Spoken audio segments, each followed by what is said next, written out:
계좌번호를 보내주십시오. 내일 오전 10시까지 10억 원을 입금하겠습니다. 벌써 한 달째였습니다. 매일 밤 10시 정각만 되면 제 낡은 폴더폰으로 어김없이 똑같은 문자가 날아들었어요. 안녕하세요. 오늘 전해드릴 사연은 매일 밤 10시마다 통장 계좌번호를 요구하는 이상한 문자에 얽힌 이야기입니다. 가족들은 모두 보이스피싱이라며 당장 번호를 바꾸라고 난리였죠. 하지만 그 소름 돋는 문자의 정체가 밝혀지자 평소 돈에 눈멀어 저를 무시하던 자식들은 그만 고개를 푹 숙이고 말았습니다. 과연 30년 전 그날 저에게는 무슨 일이 있었던 걸까요? 이제부터 그 기막힌 사연이 시작됩니다. 시작 전 구독, 좋아요는 좋은 영상을 만드는데 큰 도움이 됩니다. 아유, 엄마! 제가 당장 번호 바꾸라고 했잖아요. 요즘 보이스피싱 놈들이 얼마나 독한지 아세요? 그러다 엄마 통장에 있는 그 알량한 전세금까지 싹 다 털린다고요. 어머님, 민석 씨 말이 맞아요. 괜히 답장 같은 거 하지 마시고요. 아유, 진짜 소름 돋게. 매일 밤 10시가 뭐람. 어디서 개인정보가 다 털렸나 봐. 아들 내외는 제 휴대폰을 빼앗듯 가져가더니 스팸 차단을 한 해 만에 한바탕 난리를 피웠습니다. 하지만 저는 그 문자를 지울 수가 없었어요. 보통의 보이스피싱이라면 돈을 보내라고 협박을 하거나 이상한 링크를 누르라고 유도하잖아요. 그런데 이 문자는 달랐습니다. 오직 제 계좌번호를 요구하며 큰 돈을 주겠다고만 했으니까요. 게다가 그 문자의 마지막 구절이 제 가슴을 자꾸만 철렁 내려앉게 만들었습니다. 은혜를 갚을 시간입니다. 이 8글자가 제 귓가에 맴도는 것 같았거든요. 예, 이거 단순한 사기가 아닌 것 같아. 말투도 그렇고 꼭 누가 나한테 할 말이 있어서 이러는 것 같지 않니? 경찰서에 한번 가보는 건 어떨까? 엄마 진짜 순진하시네. 은혜를 갚아요? 엄마가 살면서 누구한테 10억 받을 짓을 했어요? 평생 시장 바닥에서 국밥만 파셨으면서 쓸데없는 소리 마시고 내일 당장 대리점 가서 번호나 바꾸세요. 저 피곤해서 먼저 잘 테니까. 아들은 짜증을 내며 방으로 휙 들어가 버렸습니다. 며느리도 쯧쯧 혀를 차며 뒤따라 들어갔죠. 거실에 홀로 남겨진 저는 까만 화면으로 변한 휴대폰을 가만히 내려다보았습니다. 자식들에게 저는 평생 시장 바닥에서 냄새나게 밥이나 팔던 늙은이일 뿐이었습니다. 남편이 일찍 세상을 떠나고 그 국밥집 하나로 두 아이를 번듯하게 대학까지 보냈지만 돌아오는 건 늘 무시와 짜증뿐이었죠. 그래, 내가 무슨 10억 받을 주제가 되나. 다 부질없는 짓이지. 휴대폰을 닫으려던 찰나 다시 화면이 번쩍였습니다. 밤 10시 5분. 이번에는 문자가 아니라 전화였습니다. 발신번호, 표시 제한. 저는 홀린 듯이 통화 버튼을 눌렀어요. 여보세요? 수화기 너머로는 한동안 짙은 침묵만 흘렀습니다. 심장 소리가 귀 밖으로 들릴 만큼 쿵쾅거렸죠. 그리고 잠시 후 낮고 굵은 남자의 목소리가 들려왔습니다. 국밥집 할매요. 그 순간 제 온몸에 털이 쭈뼛 서는 것 같았습니다. 국밥집 할매. 30년 전 부산 영도다리 밑에서 제 작은 국밥집을 자주 찾던 상처투성이의 한 소년이 저를 부르던 바로 그 호칭이었거든요. 오래 걸렸습니다. 약속 지키러 왔습니다. 너 혹시 동철이니? 칠성고등학교 다니던 그 꼴통 동철이? 제 목소리가 파르르 떨렸습니다. 30년 전 아주 추운 겨울날이었습니다. 얼굴에는 시퍼런 멍이 들고 교복은 다 찢어진 채로 제 국밥집 문턱에 쓰러져 있던 그 아이, 부모에게 버림받고 주먹국으로 세상을 살아가던 그 비행 청소년, 박동철. 할매, 내 밥 한 그릇만, 주소, 돈은 없심더. 내 나중에 꼭 갚을게예. 내 이 은혜 잊으면 사람이 아닙니다. 이놈아, 밥값은 됐고 가서 세수나 해라. 어린 놈의 새끼가 얼굴이 이게 묻고. 국밥 말아줄 테니까. 그때 저는 그 아이를 내치지 않았습니다. 세상 모두가 쓰레기라고 손가락질할 때 저는 갓 지은 따뜻한 밥 위에 고기를 듬뿍 얹어 주었어요. 제 아들 민석이가 입던 깨끗한 점퍼도 내어주었죠. 그 후로도 동철이는 한동안 밥을 먹으러 왔고 어느 날 훌쩍 사라져 버렸습니다. 반드시 은혜를 갚겠다는 삐뚤빼뚤한 편지 한 장만 남긴 채 말이에요. 세상에 네가 정말 동철이라고. 어떻게 내 번호를 알았어? 할매 번호 찾느라 꼬박 3년이 걸렸네에. 내일 아침에 차 보낼 깁니다. 준비하고 개이소. 이제는 제가 할매 모실 깁니다. 전화가 뚝 끊어졌습니다. 다리에 힘이 풀려 저는 바닥에 주저앉고 말았어요. 30년 전 밥 한 그릇에 온기를 잊지 않은 그 아이와 지금 곁에 있으면서도 저를 짐짝 취급하는 내 배 아파 낳은 친자식들. 제 머릿속이 하얗게 변해가고 있었습니다. 과연 내일 아침쯤 제 앞에는 누가 나타날까요? 다음 날 아침 우리 집 낡은 빌라 앞에는 아들 녀석은 평생 꿈도 꾸지 못할 최고급 검은색 세단 한 대가 미끄러지듯 들어와 섰습니다. 그 광경을 목격한 아들과 며느리의 턱은 바닥까지 떨어질 듯 벌어졌고 저는 그제야 어젯밤의 전화가 꿈이 아니었음을 깨달았습니다. 밤새 한숨도 자지 못했습니다. 30년 전 그 꼬마 동철이가 정말 맞는지 그 큰 돈을 어떻게 구했는지 머릿속이 복잡해 뜬 눈으로 밤을 지새웠죠. 새벽 일찍 일어나 밥을 안 치고 국을 끓이는데 아들 민석이가 하품을 하며 거실로 나왔습니다. 아휴, 엄마. 아침부터 무슨 찌개를 끓인다고 냄새를 풍기고 그래요. 저 출근할 때 옷에 냄새 배잖아요. 대충 빵이나 구워주시지. 어머님, 저도 오늘 아침은 패스할게요. 아, 맞다. 어머님, 어제 그 이상한 번호 아직 차단 안 하셨죠? 이따가 제가 대리점 가서 번호 아예 싹 바꿔드릴 테니까 신분증 꺼내 놓으세요. 혹시라도 엄한데 돈 보내시면 진짜 큰일 나요. 밥상을 차리는 제 등 뒤로 며느리의 핀잔이 날아와 박혔습니다. 평생을 남편 없이 식당 일로 뼈가 부서져라 키워놨더니 정작 저를 대하는 태도는 귀찮은 식모, 그 이상도 이하도 아니었죠. 저는 아무 대꾸도 하지 않고 조용히 앞치마를 벗어 식탁 위에 올려두었습니다. 나 오늘 아침 안 먹는다. 나갈 데가 있어서 옷 좀 갈아입어야겠구나. 네? 엄마가 이 아침에 어딜 가신다고 그래요? 너? 노인정 가기엔 아직 이른 시간인데. 저는 낡은 장롱을 열고 그나마 가장 깨끗한 외출복을 꺼내 입었습니다. 거울 앞에 서서 헝클어진 머리를 빗고 있는데 밖에서 갑자기 요란한 자동차 클렉슨 소리가 울렸습니다.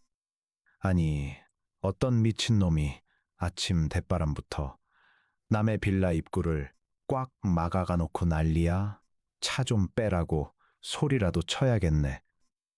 아들이 씩씩거리며 창문을 열고 밖을 내다보았습니다.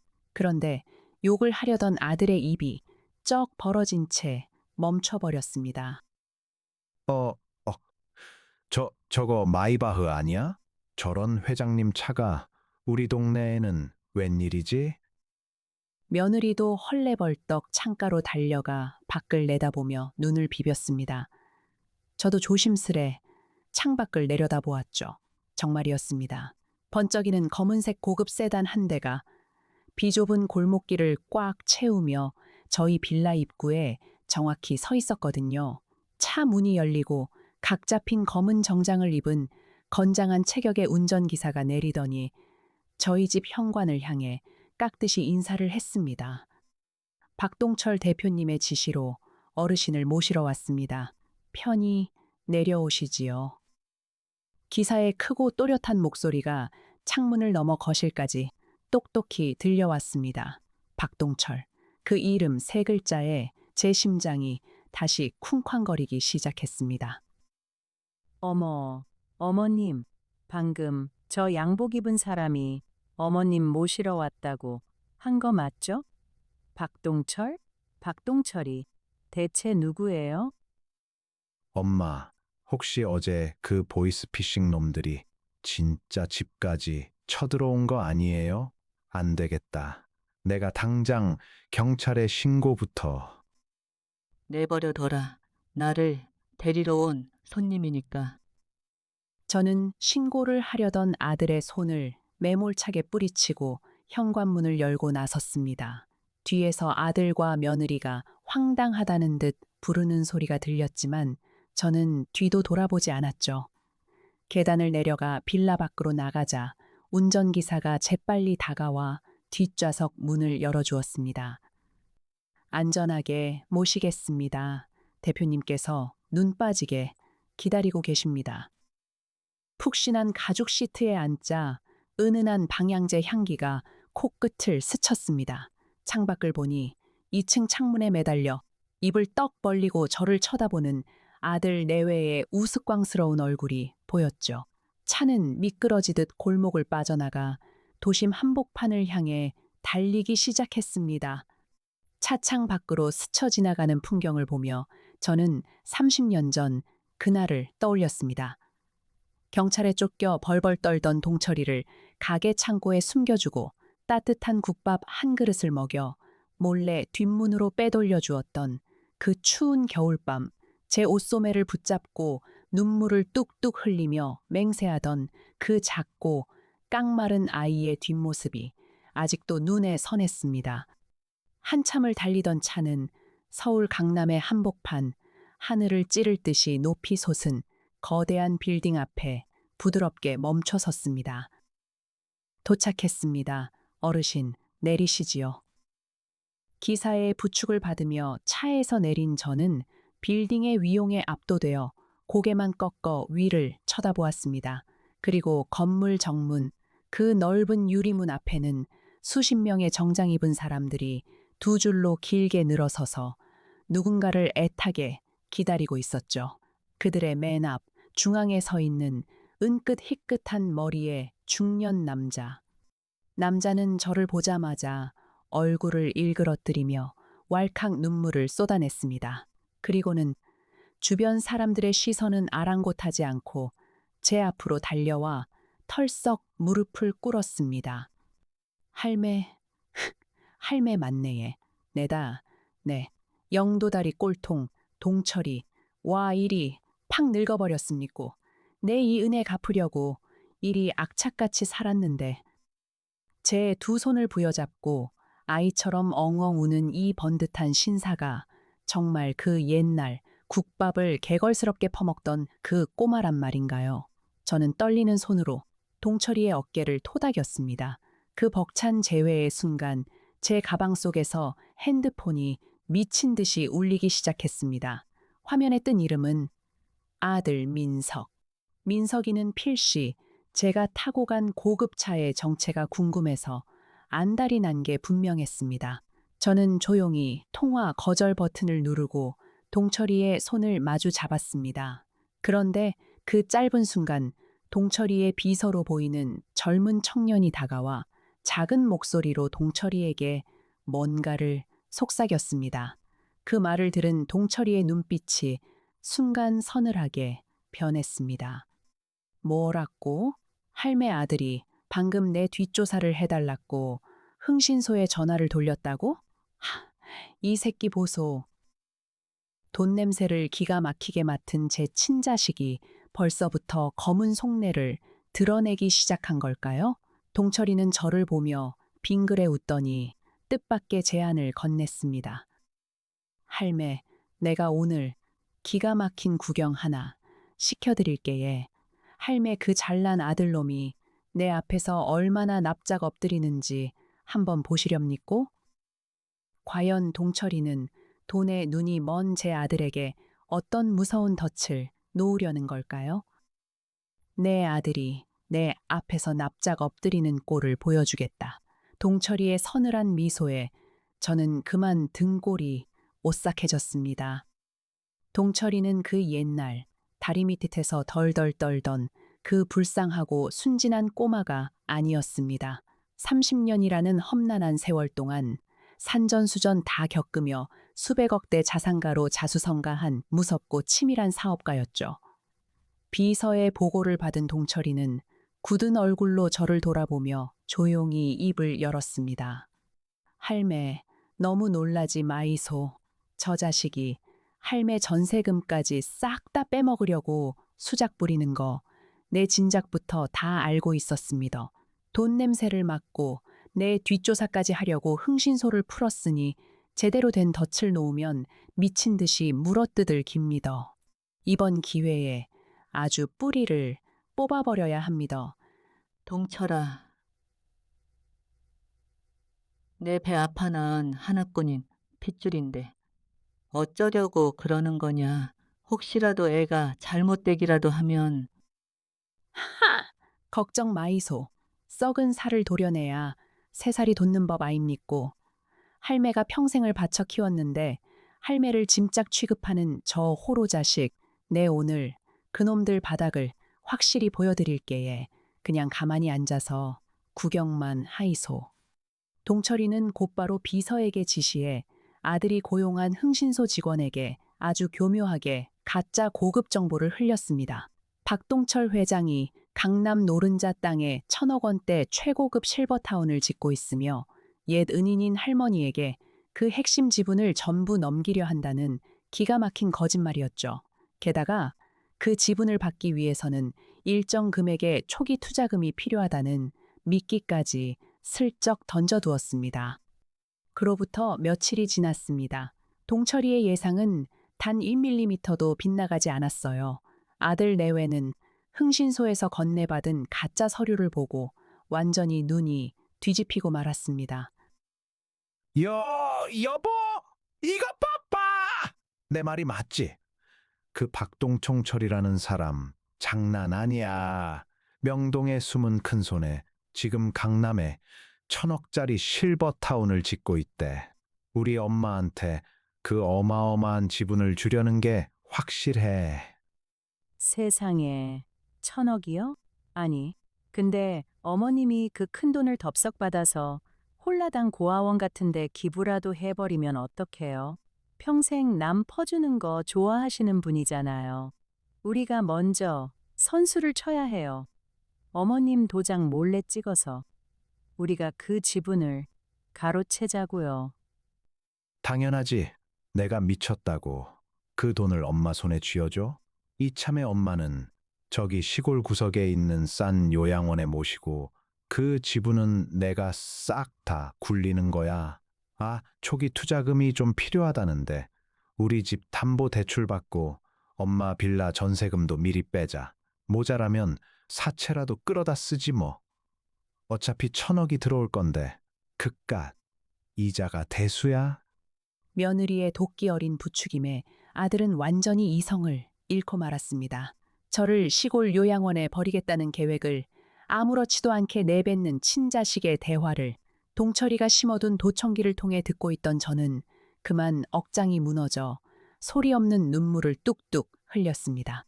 아들은 제 도장과 신분증을 몰래 훔쳐내 살고 있던 낡은 빌라를 담보로 넘기고 자신들의 아파트와 사채까지 끌어모아 수십억 원의 돈을 마련했습니다.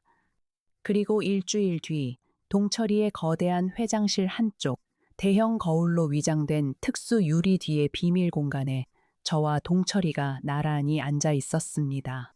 밖에서는 저희가 보이지 않지만 저희는 회장실 내부를 환히 들여다볼 수 있는 구조였죠. 할매, 쉿. 이제 곧 쇼가 시작합니다. 단단히 마음 먹으이소.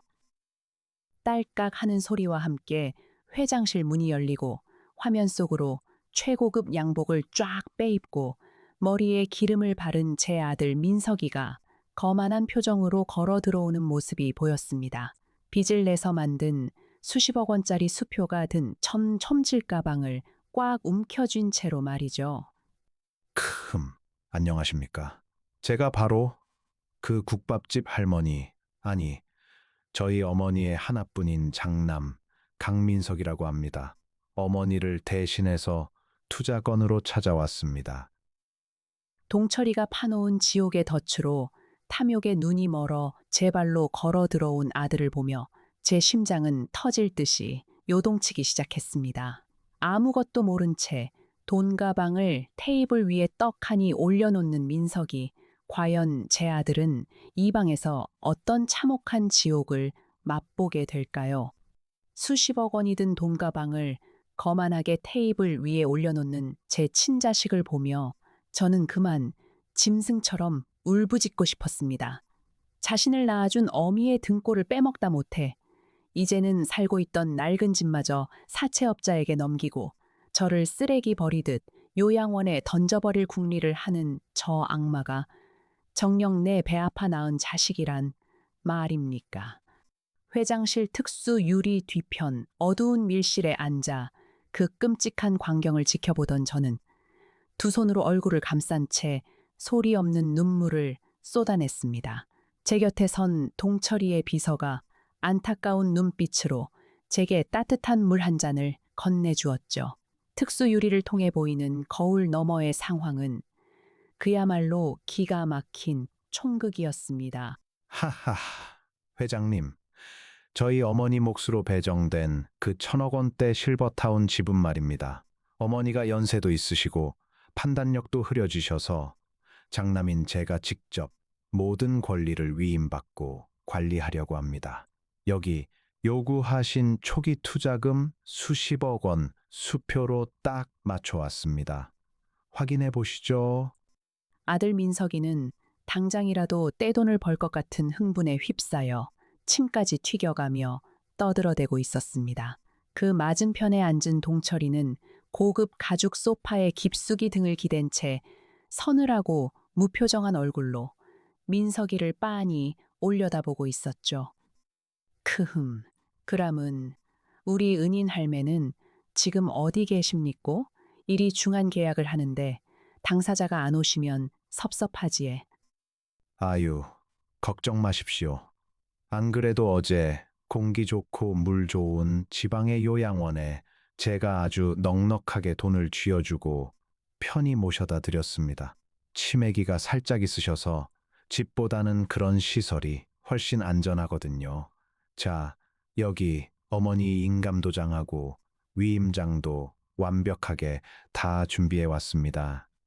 세상에 멀쩡한 제게 치매 환자라는 프레임을 씌우고 며칠 전 며느리가 제 방 장롱을 뒤져 훔쳐간 인감도장까지 버젓이 책상 위에 올려놓는 모습에 저는 피가 거꾸로 솟는 것 같았습니다. 동철이의 눈썹이 꿈틀하고 움직였습니다.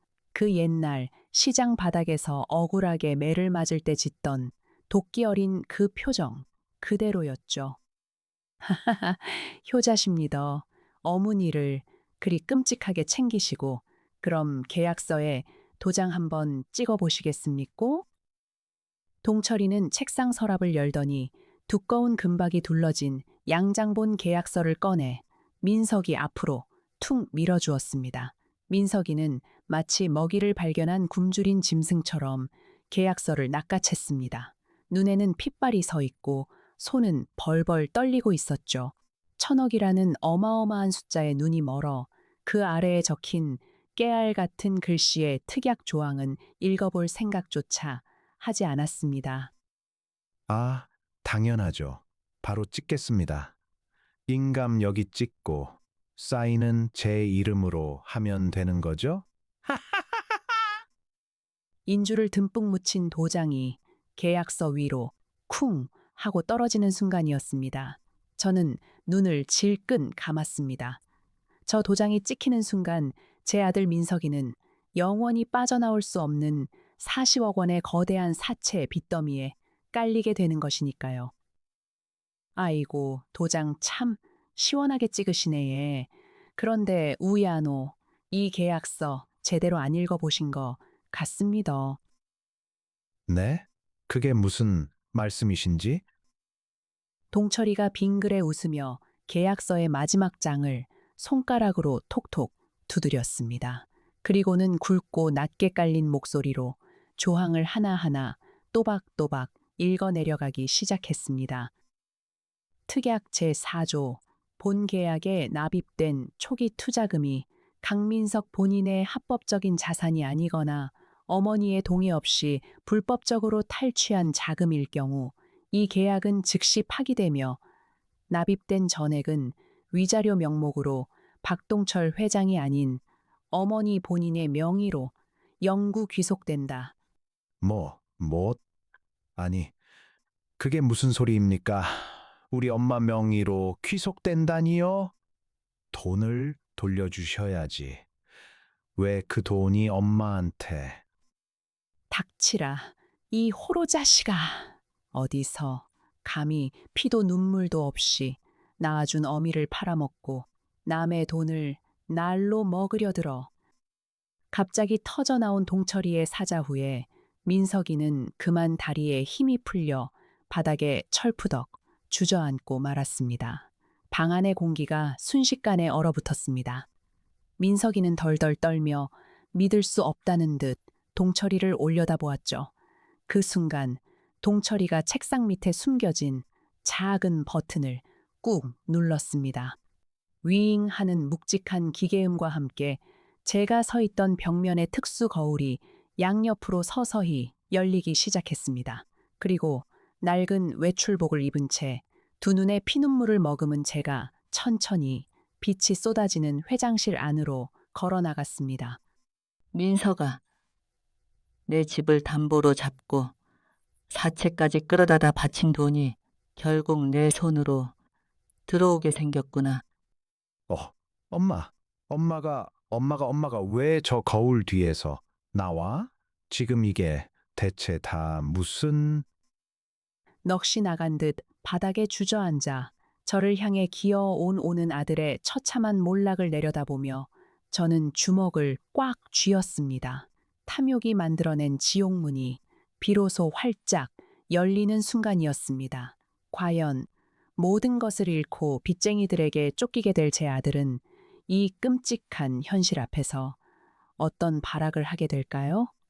특수 거울 뒤에서 제 모습을 드러낸 순간 아들 민석이의 얼굴은 마치 유령이라도 본 것처럼 하얗게 질려버렸습니다. 금방이라도 수백억을 벌 것처럼 거만하게 번쩍이던 그 눈동자는 이제 극심한 공포로 미친 듯이 흔들리고 있었죠. 엄마가 왜 여기서 나와? 치매 걸려서 요양원에 간 거 아니었어? 그리고 저 회장님은 어떻게 아는... 그래, 내 배 아파 낳은 자식이 멀쩡한 어미를 치매 환자로 만들고 쓰레기 버리듯 요양원에 내다 버렸는데 내가 제정신으로 살 수 있겠니? 내 놈이 내 방 장롱을 뒤져 도장을 훔쳐갈 때부터 내 가슴은 이미 시퍼렇게 멍들어 죽은 거나 다름없었다. 저는 덜덜 떨리는 다리를 이끌고 테이블 앞으로 천천히 다가갔습니다. 그 위에는 민석이가 제 전세금과 자신의 집 담보 대출, 그리고 무시무시한 사채까지 끌어모아 만든 수십억 원의 수표 가방이 덩그러니 놓여 있었죠. 아니야. 이거 다 오해야, 엄마. 내가 다 엄마 호강시켜 주려고 엄마 몫으로 나온 집은 잘 굴려서 우리 다 같이 잘 살아보려고. 입 닥치라, 이 호로 자식아. 어디서 끝까지 주둥아리를 함부로 놀리노. 내 놈이 그 더러운 입으로 할매를 어디다 버릴지 떠들던 거. 내 여기 다 녹음해놨다. 들어볼래? 동철이가 매서운 눈으로 호통을 치며 탁자 위에 놓인 작은 녹음기를 툭 쳤습니다. 그러자 어차피 1,000억이 들어올 건데 늙은이는 싼 요양원에 처박아 두고 우리가 돈 다 굴리자며 낄낄대던 민석이와 며느리의 끔찍한 대화가 회장실 전체에 쩌렁쩌렁 울려 퍼졌습니다. 그 목소리를 다시 듣는 순간 저는 억장이 무너져 두 눈을 질끈 감고 말았습니다. 민석이는 사색이 되어 바닥에 엎드린 채 동철이의 바짓가랑이를 부여잡았습니다. 회장님, 제가 죽을 죄를 졌습니다. 돈에 눈이 멀어서 잠시 미쳤었나 봅니다. 제발 그 계약은 무효로 해주십시오. 저 돈 제 전 재산에 피도 눈물도 없는 사채까지 잔뜩 끌어다 쓴 돈입니다. 저 돈 없으면 저 당장 길거리에 나앉고 장기까지 다 털립니다. 하하, 무효라고? 네가 방금 네 손으로 똑똑히 인감도장 찍고 서명까지 마친 합법적인 계약서다. 특약 조항에 명시된 대로 네가 훔쳐온 그 돈은 전부 위자료 명목으로 우리 은인 할매한테 넘어갔다. 내 놈 빚은 내 놈이 알아서 사채업자들한테 갚으라 이 말이다. 민서가 네가 나를 버리려 했던 그 대가가 어떤 건지 이제야 뼈저리게 느껴지느냐. 너는 오늘 나를 잃고 네 모든 것을 잃은 거다. 제가 차갑게 내뱉자 민석이는 짐승처럼 울부짖으며 바닥에 머리를 찧어댔습니다. 평생 제 등골을 빼먹으며 온실 속 화초처럼 살아온 녀석이 생전 처음으로 겪어보는 진짜 지옥이었을 겁니다. 그 순간 고요하던 회장실 안에 날카로운 휴대폰 벨소리가 울려 퍼졌습니다. 민석이의 주머니 속에 있던 휴대폰이었죠. 화면에는 사랑하는 여보, 즉 며느리의 이름이 떠 있었습니다. 손을 덜덜 떨며 통화 버튼을 누른 민석이의 귀 너머로 며느리의 다급하고 날카로운 비명 소리가 스피커폰을 통해 방 안가득 울렸습니다. 여보, 민석 씨. 당신 지금 어디야? 큰일 났어. 집에 험악하게 생긴 사채업자들이 쳐들어왔어. 당장 돈 내놓으라고 집안 살림을 다 때려 부수고 애들까지 겁주고 난리야. 당신 1,000억 언제 들어와? 당장 돈 갖고 뛰어와, 빨리. 사채업자들이 벌써 집에 들이닥쳤다고? 며느리의 비명 소리와 무언가 부서지는 굉음이 전화기 너머로 들려오자 민석이는 그대로 넋을 잃고 휴대폰을 바닥에 떨어뜨렸습니다. 탐욕으로 지은 모래성이 순식간에 흔적도 없이 무너져 내리는 순간이었습니다. 동철이는 쯧쯧 혀를 차며 제게 조용히 물었습니다. 할매, 저놈 저대로 두면 오늘 밤 안에 사채업자들한테 끌려가서 쥐도 새도 모르게 바다에 던져질 김미더. 웃잘까에 경찰에 넘겨버릴까에 아니면 그냥 이대로 지옥불에 타죽게 내버려 둘까에? 피투성이가 된 채 살려달라고 애원하는 자식을 내려다보며 제 가슴은 숯검정처럼 타들어가고 있었습니다. 과연 저는 저 짐승만도 못한 아들에게 마지막 구원의 밧줄을 내려주어야 할까요? 아니면 이 처절한 인과응보의 끝을 묵묵히 지켜보아야만 할까요? 경찰에 넘길까에 아니면 지옥불에 타죽게 내버려 둘까에? 동철이의 서늘한 질문에 저는 바닥에 엎드려 벌벌 떠는 아들의 정수리를 가만히 내려다 보았습니다. 동철아, 아무리 짐승만도 못한 놈이라도 내 배 아파 낳은 자식이다. 사채업자들한테 끌려가서 험한 꼴을 당하게 내버려 둘 수는 없지 않니? 엄마! 감사합니다. 제가 미쳤었어요. 제발 저 좀 살려주세요. 은혜는 평생 잊지 않겠습니다. 하지만 그냥 돕지는 않겠다. 내 놈이 지은 죄는 내 몸뚱이로 직접 불러서 갚아야 할 거다. 남의 눈에 피눈물 나게 한 죄값이 얼마나 무서운 건지 뼈저리게 느껴봐야지. 하하, 역시 우리 할매 호락호락하지 않네. 야, 강민석, 네 놈 목숨값은 내 특별히 일자리로 대신하게 해주마. 당장 내일 새벽부터 내 마누라하고 같이 내 밑에 있는 지방자원순환센터, 그러니까 폐기물 처리장으로 내려가라. 거기서 평생 썩으면서 그 빚 1원 한 푼까지 다 갚아라. 네? 폐기물 처리장이요? 저더러 지금 쓰레기를 치우란 말씀이십니까? 저 서울 명문대 나온 놈입니다. 사무직도 아니고 어떻게 그런 막노동을... 명문대 나온 놈이 어미를 요양원에 버리려 들었나? 싫으면 지금 당장 나가서 집구석에 쳐들어온 사채업자들한테 네 목숨줄 알아서 넘기든가. 동철이의 불호령에 민석이는 결국 눈물을 쏟으며 바닥에 머리를 찍고 고개를 끄덕였습니다. 서울의 번듯한 아파트와 비싼 수입차를 모두 사채업자에게 빼앗긴 아들 내외는 다음 날 새벽 몸만 겨우 빠져나와 동철이가 지시한 지방의 낡은 숙소로 쫓겨가듯 내려갔습니다. 그로부터 일주일이 흘렀습니다. 산골짜기에 위치한 거대한 폐기물 처리장, 악취가 진동하고 쉴 새 없이 돌아가는 컨베이어 벨트 앞에서 아들과 며느리는 먼지를 뒤집어 쓴 채 땀을 비 오듯 쏟아내고 있었습니다. 아유, 허리야. 여보, 나 진짜 못 해 먹겠어.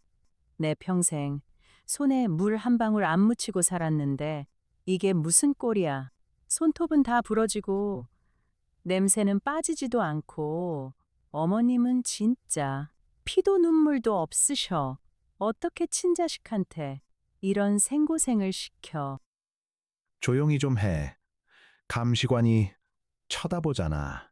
당신이 그때 엄마 도장만 안 훔쳤어도 우리가 이 꼴은 안 당했어. 빚 갚으려면 하루에 14시간씩 일해도 모자란 판국인데 입 다물고 분리수거나 똑바로 해! 평생 서로를 탓해본 적 없던 두 사람은 고된 노동과 빚의 압박 속에서 서서히 바닥을 드러내며 매일같이 언성을 높였습니다.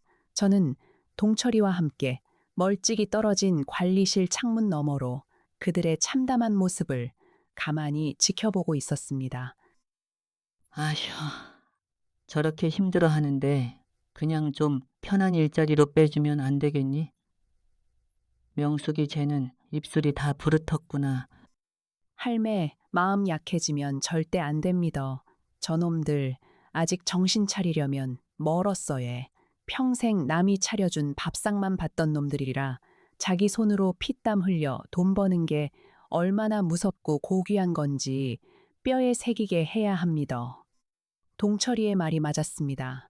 저는 독하게 마음을 먹고 창문에서 눈을 돌렸습니다. 그날 밤 늦은 야간 작업까지 마치고 좁고 차가운 숙소로 돌아온 민석이는 씻지도 못한 채 방바닥에 골아떨어졌습니다. 그런데 새벽녘 갑작스러운 복통과 함께 극심한 열이 끓어오르기 시작했습니다. 쓰레기 더미에서 베인 상처가 덧나 염증이 크게 번진 것이었죠.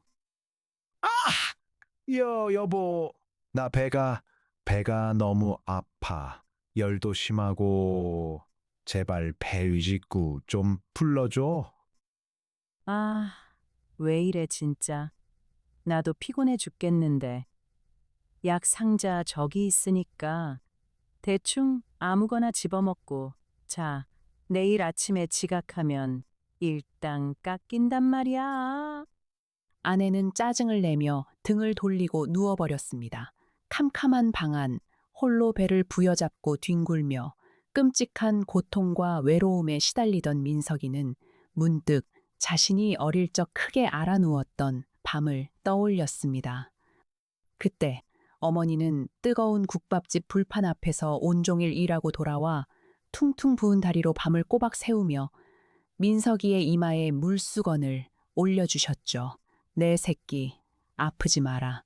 차라리 어미가 아프면 좋을 것을 끊임없이 기도하던 그 따뜻했던 어머니의 거친 손길. 엄마. 민석이는 불덩이 같은 이마를 바닥에 대고 처음으로 진심 어린 눈물을 흘렸습니다. 돈에 눈이 멀어 그 위대했던 사랑을 헌신짝처럼 내버린 자신의 끔찍한 죄가 비로소 마음속 깊이 박히기 시작한 순간이었습니다. 그때 굳게 닫혀있던 숙소 문이 조용히 덜컥 열렸습니다. 그리고 캄캄한 어둠 속에서 누군가 약봉지와 물수건을 들고 조심스럽게 다가오는 발소리가 들려왔습니다. 과연 이 새벽에 민석이를 찾아온 사람은 누구일까요? 캄캄한 어둠 속 땀방울이 비 오듯 쏟아지는 민석이의 이마 위로 차갑고 물기가 어린 수건이 조심스럽게 얹어졌습니다. 거칠고 투박하지만 세상 그 무엇보다 따뜻한 익숙한 손길. 민석이는 몽롱한 정신으로 무거운 눈꺼풀을 들어 올리며 자신의 곁에 쭈그리고 앉은 사람의 실루엣을 가만히 쳐다보았습니다. 엄마? 엄마가 어떻게 이 새벽에 여기에? 입 다물고 가만히 있어라. 열이 펄펄 끓으면서 무슨 말이 그렇게 많아. 자, 고개 좀 들어봐. 어서 삼켜. 저는 차가운 물수건으로 아들의 불덩이 같은 얼굴을 닦아주며 알약을 입에 넣어주었습니다. 아무리 짐승만도 못한 짓을 저지른 자식이라지만 타지에서 병들어 끙끙대는 꼴을 어미 된 도리로 차마 모른 척할 수는 없었거든요. 엄마, 엄마, 죄송해요. 제가 잘못했어요. 제가 진짜 미친놈이었어요. 저 같은 쓰레기한테 왜 다시 오셨어요? 그냥 죽게 내버려 두시지. 약을 삼킨 민석이는 제 거친 손을 두 손으로 꽉 부여잡고 아이처럼 소리내어 엉엉 울기 시작했습니다. 그동안 사채업자에게 쫓기고 고된 노동에 시달리며 겪었던 서러움과 자신을 낳아준 어미를 버리려 했던 끔찍한 죄책감이 한꺼번에 터져나온 것이었죠. 울지 마라. 네가 불쌍해서 온 거 아니다. 네 놈 목숨이 아까워서가 아니라 네가 지은 죄값을 살아서 똑똑히 갚게 하려고 살려두는 거다. 다 나으면 내일 당장 다시 나가서 쓰레기나 치워. 저는 매몰차게 손을 뿌리치고 차갑게 돌아섰습니다.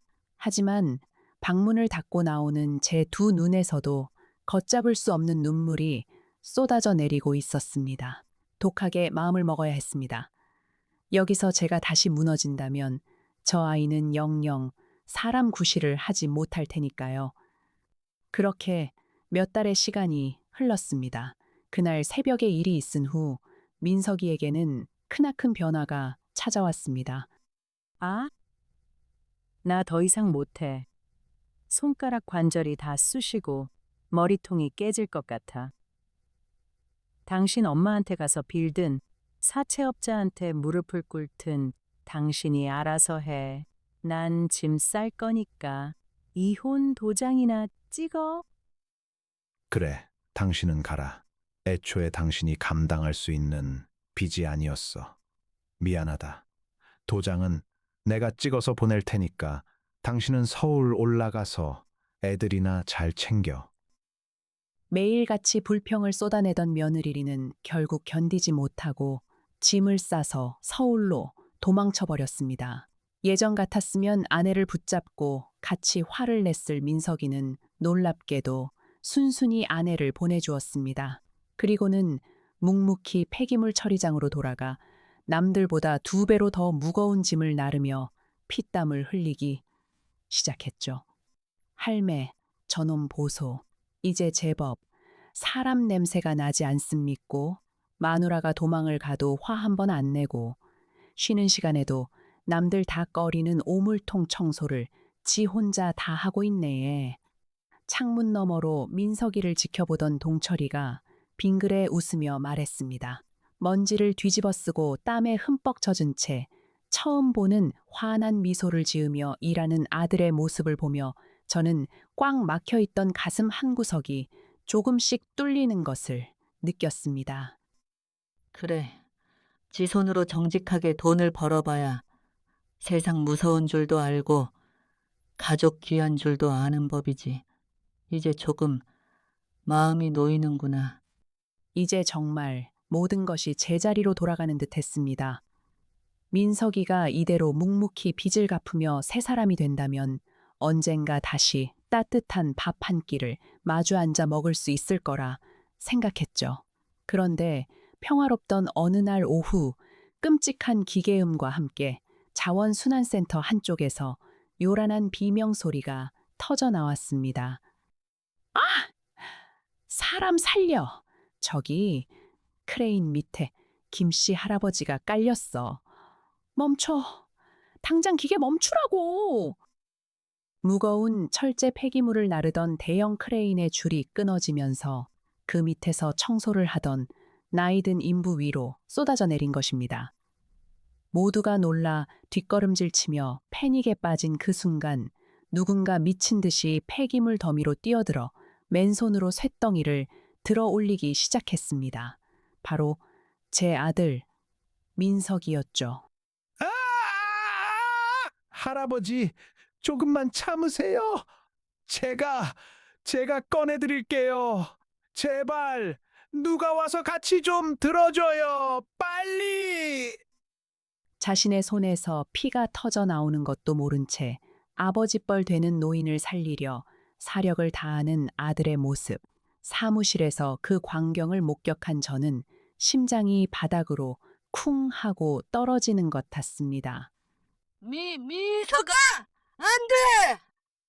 그러다 너까지 다쳐! 동철아, 어서 맥식구 좀 불러다오! 제가 비명을 지르며 밖으로 뛰쳐나가려던 찰나 쾅 하는 무서운 굉음과 함께 크레인에 매달려 있던 남은 쇳덩이마저 민석이의 위로 무자비하게 쏟아져 내리고 말았습니다. 안 돼. 짙은 흙먼지가 가라앉고 난 뒤 폐기물 더미 아래에는 붉은 피만이 낭자하게 흘러나오고 있었습니다. 과연 남을 짓밟고만 살아왔던 제 아들은 타인을 구하기 위해 자신의 목숨을 던진 이 끔찍한 사고 현장에서 무사히 살아남을 수 있을까요? 짙은 흙먼지가 가라앉고 붉은 피가 흘러나오는 끔찍한 사고 현장. 저는 미친 사람처럼 비명을 지르며 거대한 쇳덩이 더미로 뛰어들었습니다. 민석아, 내 새끼야. 눈 좀 떠봐, 민석아! 동철이와 인부들이 달려와 사력을 다해 기계를 들어 올렸습니다. 기적처럼 민석이의 몸을 감싸 안은 덕분에 밑에 깔렸던 김씨 할아버지는 찰과상만 입은 채 무사히 구출되었습니다. 하지만 쇳덩이를 온몸으로 받아낸 제 아들 민석이는 피투성이가 된 채 의식을 잃고 축 늘어져 있었죠. 엄마, 구급차에 실려가는 내내 저는 아들의 차가운 손을 부여잡고 제발 목숨만 살려달라고 하늘에 빌고 또 빌었습니다. 병원에 도착하자마자 아들은 응급실로 실려갔고 수술실의 붉은 불빛은 꼬박 10시간이나 꺼지지 않았습니다. 할매, 너무 자책하지 마이소. 저놈은 자기 죗값을 스스로 치른 깁니다. 남을 살렸으니 하늘도 무심하게 저놈을 당장 데려러 가지는 않을 깁니다. 동철이가 제 어깨를 감싸 안으며 따뜻하게 위로해 주었습니다. 그리고 길고 긴 기다림 끝에 수술실 문이 드디어 열렸습니다. 의사 선생님은 다리뼈와 늑골이 심하게 으스러졌지만 다행히 생명에는 지장이 없다고 하셨습니다. 그로부터 꼬박 일주일이 지났습니다. 하얀 병실 침대에 누워 멍하니 창밖을 바라보던 민석이가 병실 문을 열고 들어서는 저를 보며 희미하게 미소를 지었습니다. 엄마 오셨어요. 다리도 편찮으신데 매일 이렇게 먼 길을 오시면 어떡해요? 아휴, 쓸데없는 소리. 내 새끼가 뼈가 부서져서 누워있는데 어미가 어떻게 발 뻗고 자겠니? 밥은 좀 먹었어? 저는 떨리는 손으로 집에서 정성껏 끓여온 뽀얀 사골국을 꺼냈습니다. 민석이는 그 따뜻한 국물을 한 숟갈 떠먹더니 그만 참았던 눈물을 왈칵 쏟아내고 말았습니다. 엄마, 제가 진짜 짐승만도 못한 놈이었어요. 천억이 다 무슨 소용이고 큰 빌딩이 무슨 소용이라고. 엄마가 끓여주신 이 따뜻한 국물 한 그릇이면 이렇게 마음이 편안하고 행복한 것을 돈에 눈이 멀어서 세상에서 제일 소중한 엄마를 버리려고 했어요. 저 같은 놈은 그냥 그때 쇳덩이에 깔려 죽었어야 했는데. 뼈저린 후회와 자책으로 가슴을 치며 오열하는 아들을 보며 저 역시 하염없이 눈물을 흘렸습니다. 저는 다친 아들의 붕대 감긴 손을 따뜻하게 감싸 쥐었습니다. 됐다. 다 끝난 일이다. 네가 남을 살리려고 네 목숨을 던진 그 순간 어미 가슴에 박혔던 뾰족한 대못은 흔적도 없이 다 빠져버렸어. 이제부터는 진짜 사람답게 욕심 없이 정직하게 살면 되는 거다. 그때 병실 문이 활짝 열리고 멋진 정장을 입은 동철이가 한가득 과일 바구니를 들고 성큼성큼 들어왔습니다. 민석이는 흠칫 놀라며 몸을 움츠렸죠. 하하, 쫄지 마라. 오늘은 빚 독촉하러 온 거 아니니까. 네가 살려준 김씨 영감님, 우리 회사 초창기부터 고생한 창립 멤버였다. 네가 우리 회사 은인을 살렸으니 내 특별히 남은 사채 빚 40억은 전액 탕감해 주기로 했다. 네? 사채 빚을 전부 탕감해 주신다고요? 정말이십니까? 그래, 대신 퇴원하면 내 밑으로 다시 들어와서 처음부터 정식으로 일 배워라. 머리도 좋은 놈이 헛된 데 욕심부려서 망친 인생 내 밑에서 정직하게 땀 흘리면서 제대로 한번 살아보란 말이다. 알겠나? 동철이의 파격적인 제안에 민석이는 침대에서 내려와 성치 않은 다리로 바닥에 엎드려 엉엉 울며 큰 절을 올렸습니다. 평생을 허황된 꿈만 줬던 철없는 아들이 비로소 진짜 어른으로 다시 태어나는 순간이었죠. 그로부터 다시 3년이라는 세월이 훌쩍 흘렀습니다. 탐욕에 찌들었던 서울을 떠나 공기 좋은 지방에 작은 국밥집을 차린 저는 매일 따뜻한 육수를 끓이며 평온한 노후를 보내고 있습니다. 그리고 자원순환센터의 건실한 관리소장이 된 제 아들 민석이는 매 주말마다 제 곁에 내려와 앞치마를 두르고 밀린 식당 일을 척척 도와주고 있죠. 아유, 소장님, 이제 그만하고 앉아서 밥이나 먹어라. 뼈도 다 안 붙은 허리 또 다칠라. 엄마 국밥 한 그릇이면 피로가 싹 풀리는데요, 뭐. 엄마, 저 이번에 월급 탄 걸로 동네 할머니들 모시고 온천 여행 갈 적금 하나 더 부었어요. 우리 엄마, 남은 평생은 제가 호강시켜 드릴 테니까 건강만 하세요. 땀방울이 맺힌 이마를 닦으며 환하게 웃는 아들의 얼굴. 비록 수백억의 허황된 돈은 잃었지만 저는 세상 그 어떤 부자도 부럽지 않은 진짜 가족의 행복을 되찾았습니다.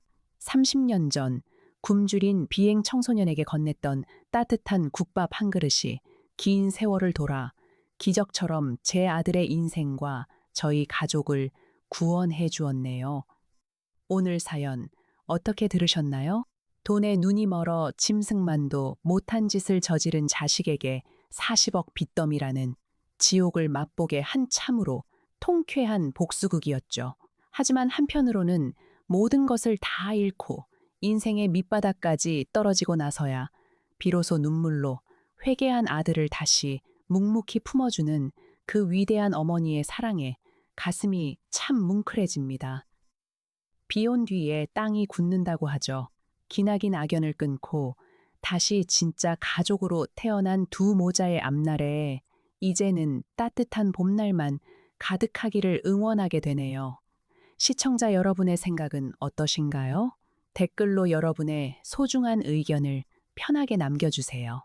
사연이 마음에 드셨다면 구독, 좋아요 부탁드립니다. 다음 사연도 기대해 주세요.